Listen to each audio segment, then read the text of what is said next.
smell them as soon as we got out of the truck. They were smelling them. They're around here. Yeah.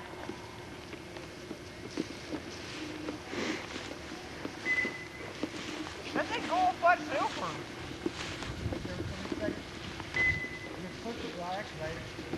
Oh, back there, here's like, you know, this kind of shit.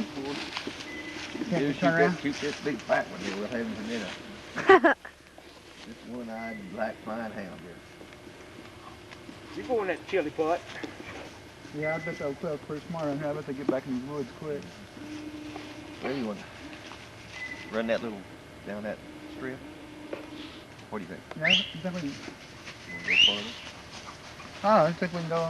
Can we will we come back out though? Then you go up and come around behind that pond. Yeah. Looks like they've been around here. I mean, much they're sniffing. Okay. I think they're around. They're just...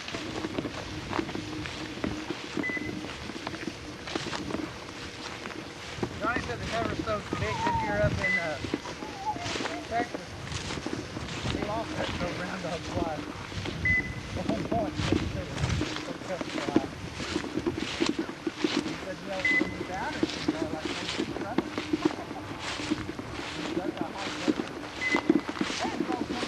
Pretty well to open, didn't we? Yeah. Pretty well. I mean, would that be in the edge of the woods? We'd probably be coming in and out. We just couldn't miss that day. Well, that's great. And then the dogs were always flying over the head. I mean, where are they? I can't see them. Well, it's bad for your sight to go, and you start thinking, I don't know. I was up